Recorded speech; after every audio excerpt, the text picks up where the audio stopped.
1, 2, 3. Hey, Bills Mafia, we know there's one thing on your mind every day. Your team, the Buffalo Bills.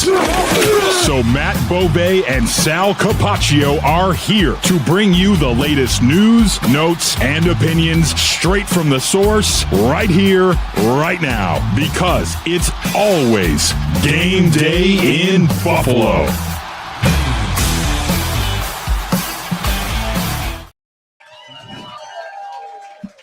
Look at this crowd. Unbelievable. We are back here once again, ladies and gentlemen, at Bar Bill East on Empire Boulevard in Rochester. Little one back there. I love it. Getting some serious airtime back there. I need to know. Impressive. I need to know she likes drums or flats before the end of the night. That's what I need to know because we are here at Bar Bill East. We love being here. It's always game day in Buffalo. It is a great, great night here. It's actually dry after 3 out of 4 days of the wettest weather you could ever have for training camp. Dude, and we are here tonight, and we had a great crowd here. We thanked everybody from Bar Bill. How cool is it to be back here again? Yeah, man? This is cool. Thank you guys all so much for coming. If you were here in person, if you're watching online, we appreciate the support either way. I always say this. It's the only show of the year I think I get nervous for because there's actually live people sitting here and listening to us. It's a guy who talks on TV for a living live every night. We'll peel back the curtain, everybody. Normally, I'm just in my basement by myself when we do this. So to have everybody here is a little intimidating, but we very much appreciate it. We love the fact that we get to do this. We love the fact that it falls right in the middle of training camp this year, which is really cool. We wish we were in Rochester a little bit longer, but we're glad we were able to fit this in. So thank you all for coming in person. We appreciate it. And listen, while you're here, they got a great menu of wings, of course, and not just wings, of course, whatever you want here at Bar Bill, they're going to take care of you. But check out the wings, mild, medium, medium hot, hot, extra hot, suicidal, honey butter barbecue, hot and spicy barbecue. I mean, if the play is Cajun honey butter, I don't even need to look at the menu. The play is Cajun honey butter barbecue. We asked what she was in the back. I'm an all drums person. Some people say that's immature or whatever, but I'm all drums. But you know what else I've really started to like here? What? Lemon pepper. Oh, the lemon pepper. You guys had the lemon here. Pepper wings? Yeah, lemon pepper. Over here, we got a table over here with the lemon pepper. They're really, really good. These guys in front of us had cheese curds. I didn't even know you could get cheese curds outside of Wisconsin. Apparently, you can get them at Bar Bill, which is very cool. It's always also really cool to do these live shows at a place that you just genuinely love. Yes. I genuinely love Bar Bill, so it's cool that it gets to mesh together. We also have Fiddlehead IPA here tonight with us, so give them a round of applause. Fiddlehead IPA. All right, and then what happens now? They have a raffle going on, right? Yeah, if you're here in person, you buy a Fiddlehead IPA tonight, you'll get a ticket. You'll get a chance to enter to win that sick cooler over there. Also, if you're here, we've got giveaways. There's a little wheel. There's some WGR merch, some Fiddlehead merch. There's some other cool stuff. So definitely go check that out. That's free over there. And now it's time to talk about the Buffalo Bills. Yeah, with already almost 1,000 people watching. It's amazing. We already have. We're close to 1,000 people watching already. And by the way, if you can hear our voice, you're watching live on at Sal Sports at X or YouTube, and you're like, I want to go down there and see these guys. We'll be here for a while. And even when we're done talking, we'll hang out a little bit. Matt and I are going to, eat some wings, have a good time here tonight. But come on down, watch the show. I got to tell you, I wore this on purpose tonight. This is my softball jersey from the Greg Rousseau charity softball event. Okay. And the reason why is Rochester was so good to us to have a softball game out here this year. It was amazing. And we did the softball game, and they raised a lot of money for Greg Rousseau. So give him a great round of applause. Yeah. And on the field as the MC, it was amazing. It was a great day. I want to start there, actually, about Rochester, how great they've been to the Buffalo Bills and the community of Rochester and St. John Fisher. I mean, the softball game is just one thing, but so many great ways that they support the Buffalo Bills. Was it Pat who just came up? Pat just came up and said, hey, listen, the support for the Bills in Rochester is incredible. And, he mentioned the podcast. It's all one big thing, right? Yep. Western New York. I think it even goes as far as Syracuse, but there are so many Bills fans here. I've got a bunch of family from Rochester, right? This was the thing that they used to – my mom and dad used to tell me when the blackout rule was in effect back in the 90s and stuff, when the games would be blacked out, they would drive to my aunt and uncle's house in Rochester because the games would not be blacked out here. So we know there's a ton of support. Listen, spoiler alert, tease alert, whatever it is. We actually just finished talking to the Bills COO, Pete Gwelly, earlier today.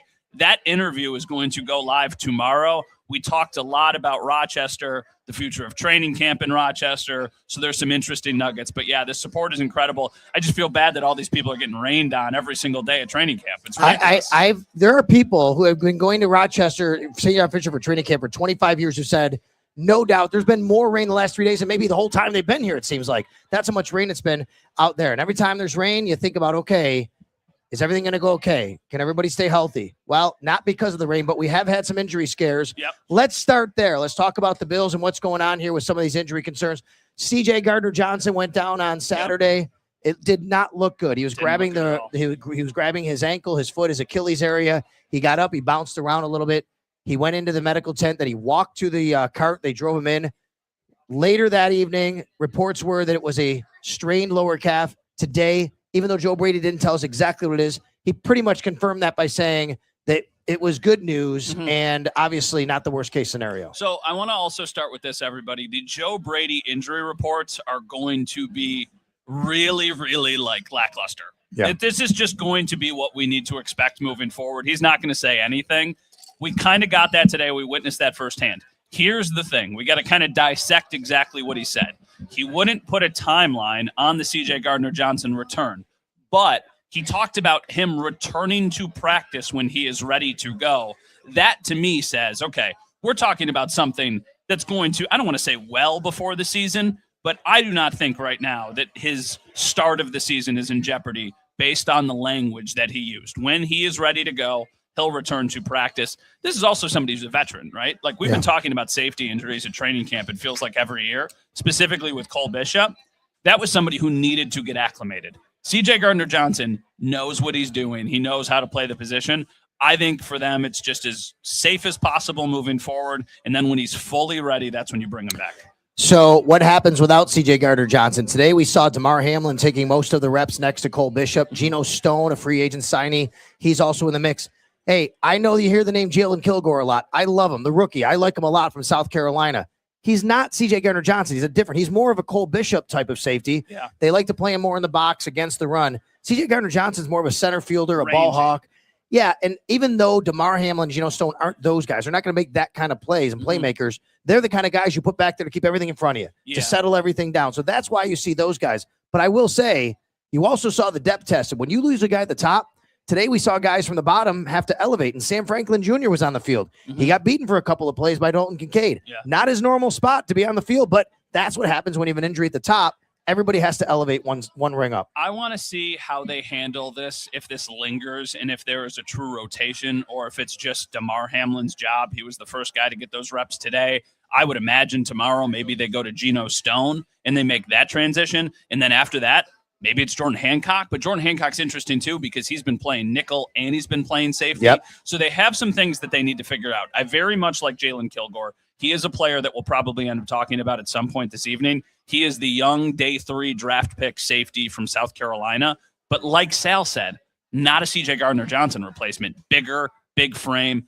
I kind of think of him as like the new wave Saran Neal being the floor, but also some high upside where I think, hey, if you've got a tight end that you're worried about across from you, maybe he's the guy that goes out because he's big, he's athletic, and they think he'd have a better chance of shutting him down. But I don't think Jalen Kilgore is ready for this just yet. I agree. I would say this. If you want Jalen Kilgore on the field earlier, it might be, let's just say CJ Gardner-Johnson is going to be out a little while. It might be Jalen Kilgore plays more than Cole Bishop, and Cole Bishop goes back to play where CJ Gardner-Johnson would be because he would be more of that guy. I think they like Jalen Kilgore a lot, but why put more on his plate when he's doing exactly what he's supposed to be doing right now, playing near the box, playing more of that big nickel? So I think that's where things stand at the safety position. A minute ago, I brought up Dalton Kincaid. Who was holding their breath today when they read that Dalton Kincaid went down for a little while, right? We saw that, and then people were tweeting he's down on a knee, and I think people see the word knee and Dalton Kincaid together. Well, they were looking at his knee. He was on his knee, and they were grabbing his knee and looking at it and pushing it. I think they were trying to stretch it out because we later found out what's the best way of saying this. I'm going to say what he said. He took a shot to the family jewels. That's what he said. That's what happened. That's what he said. That's what happened. Honestly, that's the best way you could describe it on a family-oriented podcast anyway, I think, right? It sounds like he got a knee to that area. Then he was down. He was definitely in pain. But when he goes down, everybody's paying attention. So you're the first person. Someone did point out to me that you did tweet they were looking at the knee. I did not see that. 100%. Okay. They were looking at it. He was down on one knee, and the trainers were pushing on his knee and pushing and pulling it back and forth for about 45 Probably to seconds. make sure the groin was okay. Probably. Right? Exactly. Well, okay. That's what they're checking. I didn't know at the time that that's what he had happened, but he put his helmet back on 5 minutes later. He went back in there. So looks like crisis averted. And we all know because Dalton Kincaid has had knee issues in the past, that's going to raise the eyebrows for people when something like that happens. Of course. He comes to the it just so happened we were scheduled to talk with Dalton Kincaid today for press conferences. Yeah. So Dalton Kincaid comes to the media press conference area. First question was asked about that, and he said family fuels, basically. And then he said he believes he's in great shape because partly he started training earlier. Mm-hmm. That's number one. Number two, he has a trainer he really likes out in California. And number three, I think that just being here in Buffalo, doing all the things he needed to do to get ready for the season has helped him. The point is, it feels like Dalton Kincaid feels like he's in the best possible spot as far as health and where he's been. Yes, and that is a very important sign because I would argue that he's one of the most important players on the team. It's clearly Josh Allen, then it's probably the offensive line. After that, I think Dalton Kincaid is pretty high on the list.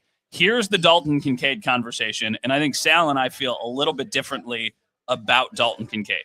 I think Dalton Kincaid is a nice complementary piece who can every once in a while make a splash play. The issue with Dalton Kincaid is that when he is on the field, it is very obviously a passing play. For Dalton Kincaid to ultimately take the next step he needs to, they need to trust him blocking. And yes, you could say, well, they have a Jackson Hawes and they have a Dawson Knox. But those guys, that's like kind of specifically their role. Dawson Knox is a blend of it all. Right now, if we know, other defenses know when Dalton Kincaid is on the field, they're probably passing the ball. They need to trust him more as a blocker. And the other day, once again, they don't even have pads on yet. He went up against C.J. Gardner-Johnson. He got cooked. And C.J. Gardner-Johnson was like almost... Who got cooked? Dalton Kincaid. Okay. C.J. Gardner-Johnson almost acted disrespected that that's who they were trying to use to block him. And he might be the smallest guy on that defense besides D. Alford. Dalton Kincaid, still a good player, still has a lot of upside, but I don't think he's ever going to be a guy that we see on the field 70% of the time because he's just doesn't have that skill set. Last year, he was pretty good at blocking, but it was on the perimeter. Yes. It wasn't in line. Mm-hmm. And I do think, though, the team feels, hey, we do have Jackson Hawes, who is a great blocker, obviously. Great blocker, and you do have Dawson Knox, who's a very good blocker and can also catch the ball. So you can load manage Dalton Kincaid. But, man, if he could ever add a little bit more of that, he is bigger now. He has gotten bigger. So we'll see if that actually happens with Dalton Kincaid when he gets out there. But he was out on the field today, and he had 2 touchdowns. They were both against Sam Franklin, like I said, but one of them a great route to the front corner of the end zone, one of them in the back corner of the end zone. Josh Allen found him. And I think when he's on the field, Josh Allen, to me, it's DJ Moore and Dalton Kincaid are your 2 top targets. I think it's DJ Moore. I mean, I think DJ Moore is going to lead this team in catches, but I think Dalton Kincaid is the guy that Josh trusts maybe more than anybody. It just seems like they're on the same page. But you think of these high leverage moments. When they've been in the playoffs, where has Josh gone? He has gone to Dalton Kincaid. In the Denver playoff game, in the fourth quarter, down, he goes to Dalton Kincaid. In the Jags playoff game, in the fourth quarter, touchdown Dalton Kincaid. In the playoffs, Dalton Kincaid has been very good. And that's as somebody who hasn't even been 100%. So that's why there's nothing wrong if they limit him to 45, 50% of snaps to ensure that he is ready as the season gets more and more important. I do think, though, it's like DJ Moore, Dalton Kincaid kind of in their own little tier. And then after that, it's probably Shakir. And then I don't know. There's probably honestly a big gap between that and then Keon and Skylar Bell and some of the people we've been, getting questions about. Speaking of tight ends, we also heard from Dawson Knox today, and he may have had the best quote of training camp. Dawson Knox said of Jackson Hawes, he's like an Ivy League meathead. Yeah, that's what he true. said. I mean, it's true. When you think about it and you go to an Ivy League school, everybody's like, oh, you're probably so. I did an interview once with Jackson Hawes last year, and we were talking, and I was like, if you weren't playing football, what would you do? He's like, I'd probably be a brain surgeon. And I was like, he went to Yale, by the way. Jackson Hawes went to Yale after he started. He finished at Georgia Tech. Yeah, he went to Yale. A brain surgeon? I was like, that's great. You'd probably make more money doing that than you do actually playing football. He is built different. He's a psycho, but they adore him. And, some of the people in the comments right now are like, hey, Jackson Hawes can catch. He can. He's not going to catch more than 25 passes, 20 passes, but he is effective when they need it. Think about the Ravens game last year. First game of the year in the fourth quarter, Josh throws a ball to Jackson Hawes, a contested catch. Bobbled it, but he brought it in. He was very effective last year. He's going to have a big role on this team, especially with no Reggie Gilliam. because they're going to need to utilize Jackson Hawes in ways that they didn't before without Reggie Gilliam. It's interesting you say that because there is a fullback on the team. There's two of them, actually. Ben Van Sumeren is his name. It's a guy who this young man unfortunately got hurt in the very first play of the whole season last year in the opening game. He was playing for the Eagles. But this is a guy that's played wide receiver, linebacker, fullback, running back, very good athlete. They signed him as a free agent. And then they bring in Jackson Acker from Wisconsin also as an undrafted free agent. So the fullback position, is going to factor in here. We have had a few people ask us in the chat box, and this is something I got a lot of today after the Dalton Kincaid thing. Don't these guys wear cups? Look, I don't think it's actually required, and I don't think most of the guys do, to be quite honest. When I was playing Pop Warner football, Little League football, we have to weigh in, okay? So you have to weigh in. Now, I was always small. If I was on the 100-pound team, I could weigh in with all my equipment. They wouldn't care. So you put the cup on to weigh a little bit more? No. What they would do, though, they would say, because it was required, I swear to you, as you walked up to the scale, somebody would say, knock on the front door. And you'd have to show that you were wearing a cup. Before you stood on the scale. Okay. And that's how they found it. Knock on the front door. Okay. I don't think they're making NFL players knock on the front door. I don't think it's actually required. Okay. What's interesting here is I grew up playing hockey, not playing football, and you would be a psychopath to not wear a cup when you're playing hockey. So that wasn't even a question. I just kind of assumed that they all did. But I would imagine it's probably cumbersome. Only certain positions, and it's going to impact your flexibility and your mobility. So maybe people don't. At practice, too, this is a good transition. It's weird going from cups to something else. It is a good transition because today was the first day in pads, but only sort of. So Joe Brady decided today that he wanted the pads to go on, but only for the first half of practice. Then they took them off, and then they did some teamwork. Yeah. He said that was the way of easing into it, which is interesting. Dawson Knox had a good answer after. He was like, that's a very player-first mindset, and it's good to see a coach be thinking about us with that because they do kind of want to ramp this up a little bit. Okay, let's focus on another battle that's going on right now. Left guard. We've had a couple questions about the left guard position. To me, it's the only true starting position available on the offense. Everybody else is back.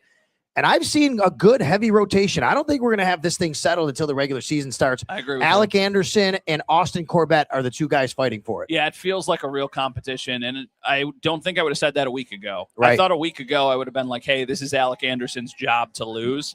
I still think he has the inside track, but that does not mean that it's not a competition. I very well could see a spot. I mean, Austin Corbett's got a lot of experience in the NFL. If they think that's the more steady person there, maybe they're trying to get that out of the offensive line. Maybe they think, hey, Alec Anderson has a higher upside, but Corbett's a bit more steady. Maybe they go with that. We shall see. But I do think that's definitely the most heated and interesting position battle. I don't even really think there's another one that's close. I think linebacker next to Terrell Bernard. On offense, you're right. I don't know if it's a competition. I think it's going to be Caleb Elam-Zor. Even though we saw Dorian Williams out there today starting at 11 on 11? I think it's a competition, but I think Caleb Elam-Zor wins it. Yeah, I think so too. It's just they keep going back to him and they keep giving him these opportunities. The thing that he has going for him is that I think he could play either spot. I think they feel comfortable with him playing either spot. Yep, agreed. I think they appreciate that as that.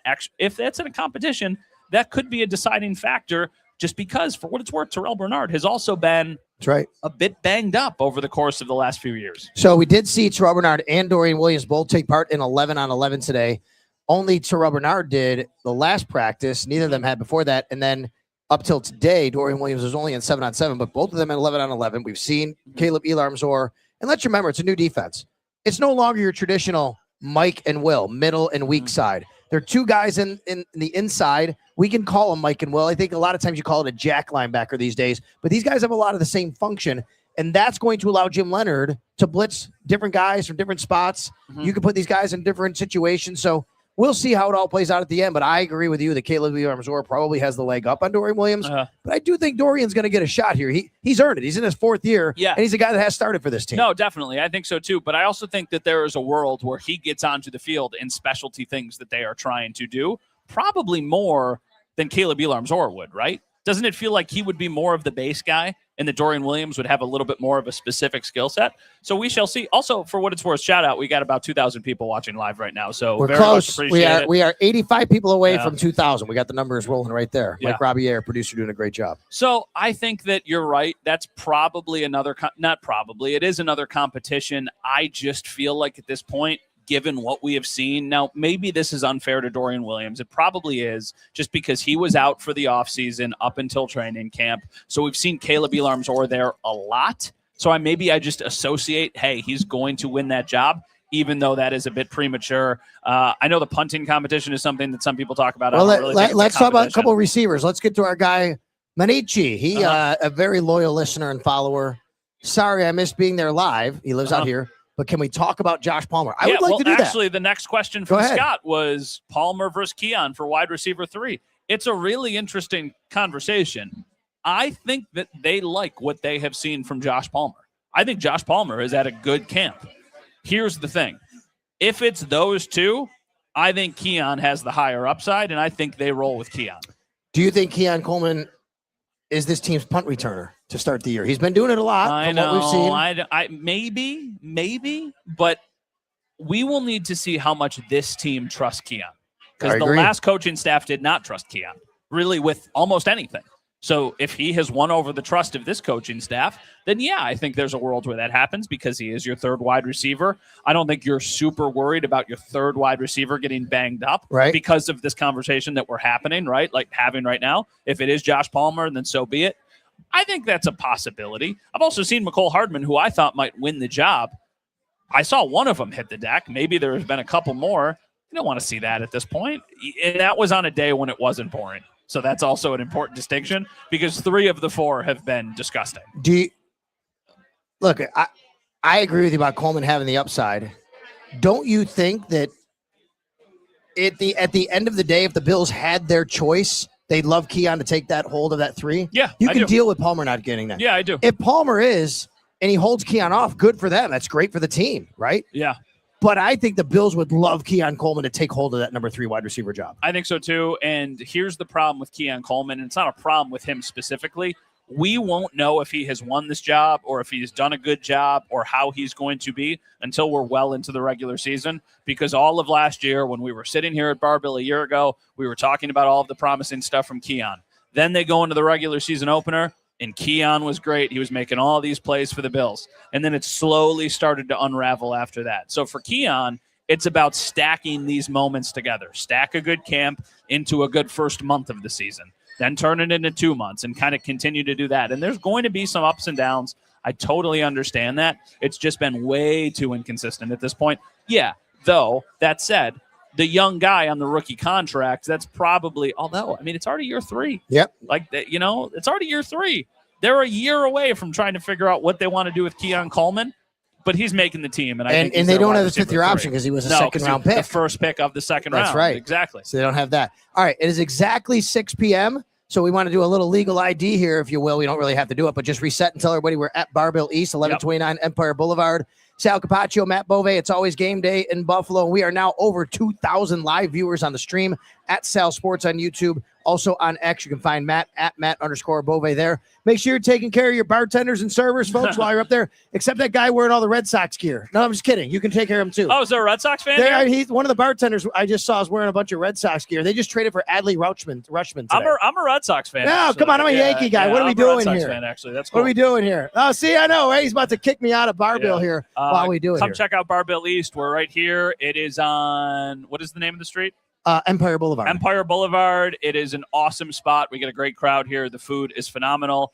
I look at the menu, but I don't really need to look at the menu. So if you're coming out to Bar-Bill, we're going to have wings later. So yes, really absolutely. You know exactly what you're getting. Really. Speaking of Rochester, I got a couple questions about Rochester for you, but I'll just mix them in once in a while. I'll give you one right now, right? All right, sounds good. All right, here we go. Little trivia for Matt Bove. Ready? Matt, what is bigger in population, Rochester, New York, or Rochester, Minnesota? Rochester, New York. You are correct. Do you want to guess by about how many people, roughly? My guess, are we talking about metro population? I think so, yeah. My guess is Rochester is just under 1 million. Is that right? No, I'm talking about the city itself. City population, just the city itself. Well, I think the Rochester city population is probably like 200 something thousand. Yes. 206,000 in Rochester, New York, 120,000 in Rochester, Minnesota. Pretty good. So there you go. I got the Rochester metro population and the city population pretty spot on. That's pretty darn good. You know why? You know why I know? Because it's the TV market stuff. because the TV market is you based would know off the that. population, so you kind of can figure out how it all pieces together. I'm guessing that is the city population. I got 206 for New York, 120 for Minnesota. We are out here in Rochester. They've been so good to us here at Bar Bill. Yeah. Talking Buffalo Bills and training camp. All right, let's talk a little bit about the guys we haven't been able to see much of so far, and that is the defensive linemen, because there haven't been pads on yet, right? But we are expecting to see a little bit more of that. Maybe we can get a little more of an evaluation. Everybody's talking about Ed Oliver. Yeah. Did you see my clip with Michael Hoyt? No, go right ahead. All right. So I talked to Michael Hoyt over the weekend. Oh, I did see that. Yes. Yeah. I talked to Michael Hoyt, and I was like, I know you're excited, but give me somebody to be excited about with Jim Leonard. And he said, listen, Greg Rousseau and Bradley Chubb will be great, but Ed Oliver is the name that everybody needs to circle. I did not ask about Ed Oliver. He naturally brought up Ed Oliver. So then I was like, hey, can you explain why? It's interesting because it goes back to Jim Leonard's comment about Ed Oliver, where they need to make offenses find him on the field. You know what I mean? Yep. They need to hide him a little bit from opposing offenses. So I asked Michael Hoyt, who is a delight, by the way, love talking to him, can you explain this to me in more elementary terms? And he said, when we had a base 4-3 defense, it was pretty much 4 guys on the defensive line all the time, and it was really it was really easy for teams to double team Ed Oliver. He's like, now there's going to be plays where we have 5 guys on the line, 3 guys on the line. He's like, if we put 5 guys on the line, you're not doubling Ed Oliver. You simply cannot do it, and that will create a favorable matchup for him and potentially for someone else. So he's like, listen, we have more options that will benefit a player like Ed. So on just a very baseline level, you don't have to go super into the X's and O's. Ed Oliver seems to be the guy that a lot of people are excited about. And as you go down that line, you have a couple guys coming off an injury. Dwayne Carter is one of them. Landon Jackson is another one of them. I walked up to the cafeteria with Landon Jackson. He is a monster now. Yeah, he's big. That guy he's gained like 30 pounds. We know that. Yeah. He's immensely big. I couldn't believe it. After last year, I mean, he wasn't small, but he was a little leaner. And he was explaining to me a little bit about, his different position, what he's responsible for, how that's going to change. I'm really interested to see how all that works. Yeah, I think so too. I think that it feels like right now, if you were doing a hierarchy, right, for the defensive line, who would be your top guys? It would be Ed Oliver, and then after that, what is it? TJ Sanders and Deion Walker kind of in their own little bubble. Is there anybody that I'm forgetting? It's probably Ed Oliver, Deion Walker, TJ Sanders. And then I feel like there's a gap. By the way, before I forget, Deion Walker did not practice today. Deion Walker did not practice today. He was working with trainers to the side. He was working with trainers off to the side. So. I didn't look like much. He was still doing all the ladder work and all that kind of stuff. Yeah, it was also out for practice the entire time. Like Oliver, Deion Walker, TJ Sanders, Landon Jackson, and Dwayne Carter, and Zane Durant, by the way, who they really like. Yeah, they do like Zane Durant. So after that, they've got some decisions to make. After those top 3 guys, we also need to see, like, hey, what is Dwayne Carter in this defense? What do you think he is? Is it more nose tackle probably? Yes, I think he's more of what they call a nose tackle, or what you want to call a 3-4. They're not going to have a guy right over the center in this defense a lot. No, so I think Dwayne Carter is an interesting name, but I do think he's somebody they like. But that said, like, I don't think he's a shoo-in. I think he has to earn a roster spot. A round 3 pick from 3 years ago is not guaranteed to make a roster, especially after coming off the injury that he had. After that, but this is going back up to the top tier. They need more from TJ Sanders this year. TJ Sanders was a little too inconsistent last year. Deion Walker flashed for sure. That's a good sign. You just heard what I said about Ed Oliver. The other names, though, I think that we need to pay attention to are Landon Jackson and Zane Durant. Don't sleep, though, on Fedarian Mathis, because it feels like they really like him. And whenever they need him, I agree. He was the first free agent they signed, by the way. He is always the guy that they lean into. Wasn't it last year that they used all of his practice squad call-ups and then just eventually signed him to the roster itself? Yes, it was. Okay.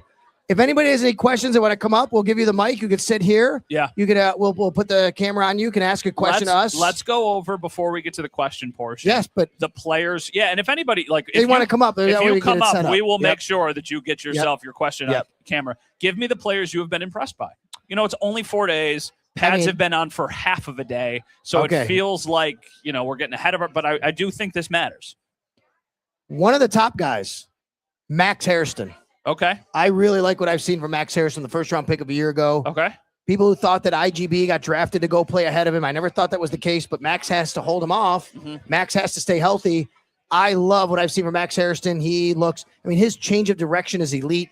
Today made a great play on the very first 7-on-7 play in the red zone, knocking the ball away from Josh Palmer. I really like what I see Max Harrison. That's number one. Okay, I am going to go obvious, and then we'll slowly work our way down to, I don't want to say more obscure, but a little bit more of the deep cuts. Mm-hmm. If I asked you right now, who's been the best player at training camp, who would you say? Because this is going to be my answer. DJ Moore. DJ Moore. Yeah. And once again, I think people are going to be excited about that, as they should be. DJ Moore, I think, very clearly is the second best wide receiver Josh Allen has played with. Well, not maybe total, but he's the best wide receiver Josh has played with since Stephon Diggs. He is very smooth. They can use him anywhere. Like, we have seen him run routes all over the field. It's a really good sign. He seems reliable. It seems like they're getting on the same page. So far, the early returns look really, really promising. I know they gave up a lot to get him. I know he's in his late 20s. I know they gave him another year on the contract, but so far he looks really, really like a good fit in this offense. I agree. His chemistry with Josh Allen has been awesome. Once again, if you have any questions, come on up. We'll take those questions, and we'll talk about the Buffalo Bills with you. You asked me if guys I'm impressed with. Another one, this guy's a rookie. I've been saying it, TJ Parker. Not that he's making a ton of plays. I'm just impressed with him as a athlete, as a player, what I've seen from him so far. I like what I've seen from TJ Parker. All right, we've got our first question here. All right, grab the mic. That's yours. And you can tell everybody what's your name and where do you live? Where are you coming from? John from Buffalo. John from Buffalo. Shout out. What part of Buffalo? Like downtown Buffalo, city Buffalo? Town of Tonawanda. Town of Tonawanda. Beautiful. Right. Very cool. Thank you for coming tonight. Okay, yeah, thank you. Go ahead. I know this is a bit of a reach, but being we have two real good cornerbacks, a good safety, what is the chance of seeing a variation of the Buddy Ryan defense, the 4-6? The 46, not called a 4-6. It's a 46 because it's named after somebody's jersey number 46. But I think you may know this. I don't know if anybody does. Jim Leonard is a disciple of Buddy Ryan. Yeah. And because Buddy Ryan and Rex Ryan, right? Buddy, Think about it. Rex, That's Jim right. Leonard. So Yeah, therefore, there's the lineage. So to answer your question, I think you could see something like that. 46, that 46 defense was because now his name escapes me. Who played for the Bears? His jersey number, they would use him as a jack of all trades around, and that's why they call it. It wasn't a 4-6, but yes, I think we could see something like that, and it's because they do have flexibility on the back end with their linebackers and their defensive backs. And here's the other thing: we're right now at the phase, a little in the weeds here, but during training camp, because the practices are open to the public, anybody can have a cell phone. We can kind of report anything right now. When they go back to Buffalo and they're behind closed doors, there are some rules and regulations that we need to kind of adhere to. It's all a competitive advantage stuff. Yes. They've been throwing exotic stuff all over because I think they're trying to figure out what they like. There's times when you've got three guys here, three safeties on the field, four safeties on. They're trying to figure out like who are their best 11 players. I think right now we probably know who like 9 or 10 of them are, but I think they're trying to figure out how to get a Jalen Kilgore on the field or how to get a Dorian Williams and a Caleb Elarmzor on the field. So I do think that we're going to see a lot of creativity from Jim Leonard. I also think Jim Leonard might only be here for a couple of years. I think he's probably a head coach. Everybody talks about him like he is just Doug Plank. Doug Plank was it. It wasn't Gary Fensick, Minichi. It was Doug Plank. That's who not Dave Dewerson. Thank you very much, Doug Plank. A couple of people in the chat box said it. It was Doug Plank. Leslie Frazier was on that team, by the way. Doug Plank is not a real person. We've got another one coming up here. All right, we got the Delaware Fighting Blue Hens. Did you, what's your name, first of all? I'm Tim. Hi, Tim. Why do you have a Delaware shirt on? I want to ask you. My brother's going to be a senior this year. Yeah, all right. Go where. Cool. Okay, who is the most famous NFL player to ever come out of Delaware? Rich Gannon. Who's that? Rich Gannon. Rich Gannon is definitely, he was MVP out of Delaware. Did Joe Flacco go to Delaware? Joe also? Flacco did. I'm going to give it to Rich Gannon, though. Okay, and here's a great trivia. Rich Gannon at Delaware, they ran the wing T. I'm a wing T guy. I love the wing T. They ran the wing T with Rich Gannon. He went to the NFL and become an NFL MVP. That's actually what Tim was going to ask you about. There you go. Go ahead, Tim. What's your question? Where are you from, by the way? Where you live? I'm from Fairport. So okay, right, shout out Fairport. Yep. 20 minutes from here. Yep. I was going to say, with all the new coaching changes that we have, and we have a tough schedule to start the year, Chargers, Pats, Lions, Texans, and Rams, I think. Yeah. Yeah. How do you think they're going to start out? With so much new stuff. Yeah, good question. Well, let's take a look at what the schedule holds to start. You know the schedule by heart, I think, in the beginning, right? I definitely know there the you schedule go. by heart. So I could tell you, listen, I think I'll include the game after the ones you said as well. I'll think of it as kind of a 6-game start because they have the bye week after that. I think right now anybody should sign up for 4-2. I really do. And I know some people might scoff at that and be like, this team is really good. They're favored in 14 of the 17 games that they play. Houston has been a house of horrors for them. I think Detroit is really, really good. And I think people sleep on Detroit just because of last year. I think they'll be better. Their defense stinks, but they can score 50 points a game. The Chargers, with Mike McDaniel as their new offensive coordinator and Justin Herbert, I mean, Mike McDaniel gets to go from Tua to Justin Herbert. That offense should be really electric, and defensively last year they were great. They lost their defensive mastermind to Baltimore, who the Bills play after the bye week, but still that's a tough game. And then you've got the Patriots, who I think, listen, for the Bills and the Patriots this year, I think they're really close. I think it's probably a coin flip. I think each team probably wins their home game. So right there, we're talking about 4 incredibly tough matchups. And then the team that I think is the best team in the NFL, the Los Angeles Rams. So I would say, I think probably, like some people might be mad, I think 3-3 is absolutely a possibility. If you can go 4-2 in those first 6, if you can go 4-2, I think that's a good start. You should feel really good at 4-2. Yeah. What do you think?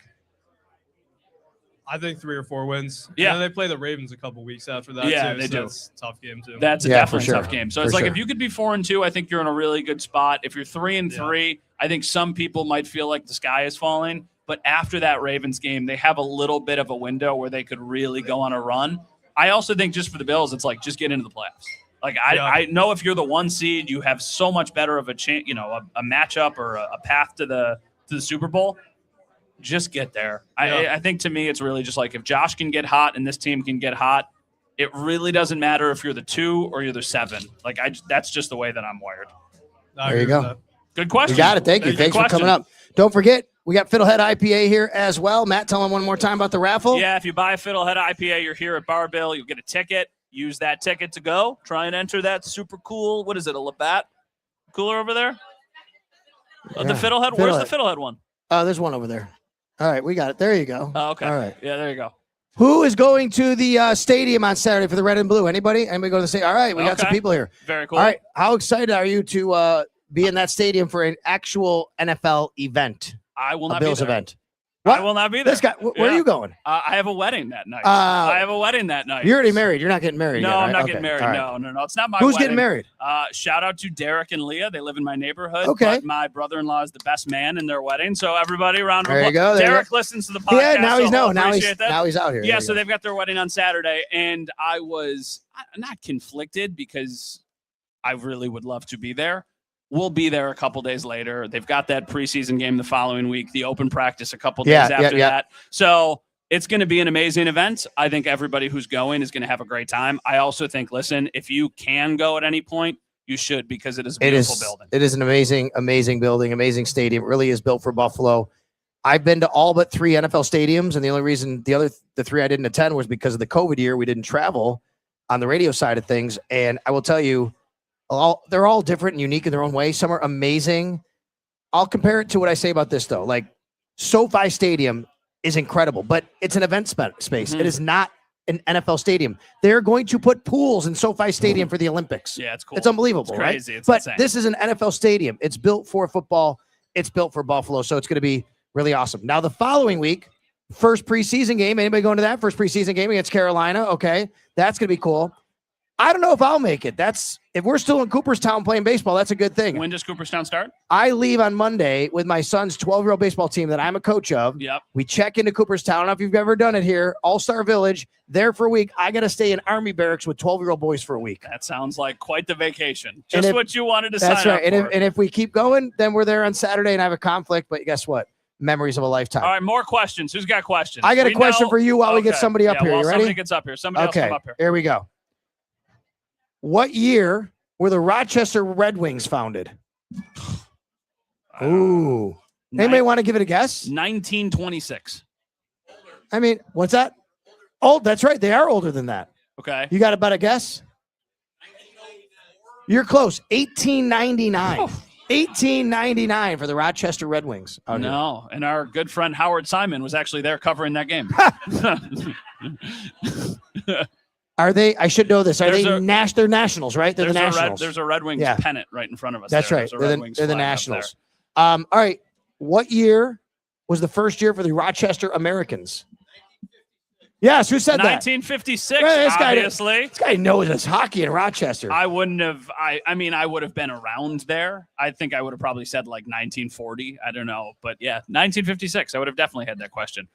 Somebody's waiting over there to come up? There's like somebody lurking. I don't know if anybody wants to come up and say. Anybody can say come they up give and a question. ask any question There that we they go. want. We got somebody in a Josh Allen jersey. All right, She's here we going to go. come up. She's going to say something. Here we go. Hello. Hey guys, big Hi. fan. Thank you. Thank you so much for I live in coming. Rush, New Hi. York. All Very right. cool. My cousins went to Rush Henrietta, All right. and one of my cousins was the valedictorian of Rush Oh. Henrietta. All right. And I sit here and talk about sports for a living. So And I have who's the disappointment? I have a There you best go. friend out here. His kids go to Rush Henrietta. So there you go. All right, nice. Shout out to them. Go ahead. Yeah. So when Josh was early in his career, he wanted to really throw those long bombs, and he struggled with his short pass game. Yeah. And it seemed like the last year or so, he really has honed in on the short passes. He can do those, but it doesn't feel like they're doing a lot of those long shots. Yeah. So do you see a return to the long shot coming? Ooh, I good do. Question. I do, and I'll tell you why. I think Joe Brady, the indications are he wants to be more aggressive on offense. He's not going to play the game, and I'm going to say this, and this is not a something against Sean McDermott, but I think Sean said basically, look who the other team is. Let's not give them more opportunities. Let's make sure we don't, take too many risks. I don't think Joe's going to care as much about that. I think you're going to see more of that, which is going to be more big plays, but maybe more of the negative plays as well that come along with Yeah, it. and I also think you needed the personnel. They needed the players to make this work. DJ Moore, I think, is somebody who definitely can have success down the field. We saw that in Chicago, especially.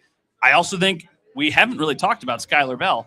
I think Skylar Bell is going to be used sparingly, but I could see that being one of the things that they ask him to do. The name, it's not even close player-wise, but if Skylar Bell could have a similar impact that Gabe Davis had early in his career, I think they would be really, really happy. And that's something that they used Gabe for a lot, those shot plays down the field. So I don't really think it's going to be Keon just because he's not a great separator. It's not going to be Khalil Shakir because he's more of an underneath guy. But I do think that they have some options for that. And like Sal said, I think Joe Brady is going to be more aggressive. And I think this is going to be a wild year on both sides of the ball for that. I think more aggressive on offense and more on defense. I think you're going to see more big plays on defense and more big plays given up on defense, which is going to be wild for everybody this year. Great question. I'd love to see them be more less risk averse than they were. Yeah, see, they used to think like, hey, let's not. It's one of the first things Bradley Chubb said when he got here. He was like, the MO on the Bills was that the offense would go win and the defense was don't go lose the game. Like, they need to be more aggressive on both sides of the ball, and I think they will be. I agree. Thanks, There's guys. also going to be areas where they take steps back. But great question. Thank you. Thank you very much. Everybody, I a round think of so too. applause for the questions. I know that, sometimes it's nerve-wracking. Anybody else have a question?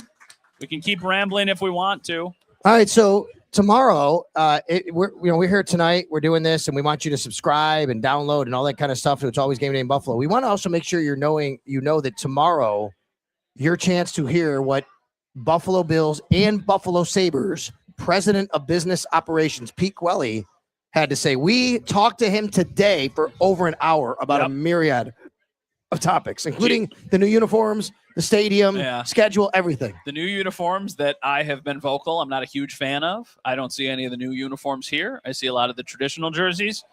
There was a lot of really interesting stuff. And I give Pete credit for sitting down with us because he did not shy away from any of the criticisms that maybe people have, whether that's about the jerseys. We asked him specifically about people getting priced out of the new stadium, the PSL process. But there was also a lot of really interesting nuggets. What we can expect inside the stadium, maybe next summer, perhaps. Some jersey information in there. Some Sabres information in there.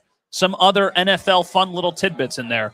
I think it's really, really informative. So if you're interested in that type of stuff, definitely check it out. Did you have a favorite tidbit? See, we want people to listen, so we don't want to tell you everything. But at the same time, we did learn things. Maybe about future events at the stadium. Yeah, I think that's right. Right? I think there's a really big event that happens in April every year that people love talking about that Buffalo has a really strong chance. But I thought his clues about like some things, just the imagination you could have after he tells us about the next year, next summer, and what it looks like, the imagination. I think that was pretty cool. Check that out. It's always Game Day in Buffalo with Pete Quelly. Before we get out of here, real quick on special teams, somebody's asking us in the chat about Tyler Bass. I have not seen him kick yet at training camp. I think he was kicking in the backfield one day because I saw a picture when I went to upload a picture of the Getty images that we can use. And I saw that. We did talk with him. He says he's feeling good. He's kicking. Yeah. So it seems like everything's on track, but we haven't seen anything yet. No, I know. And I don't know if this is a Joe Brady thing. I think if he wants him to work off to the side or if he wants him to do something different. We were just talking about Mike McDaniel. Now he's on TV. That's weird. I'm not concerned yet. And here's the issue, though. We weren't really concerned last year until we were concerned. Tyler Bass kicked in the final preseason game last year.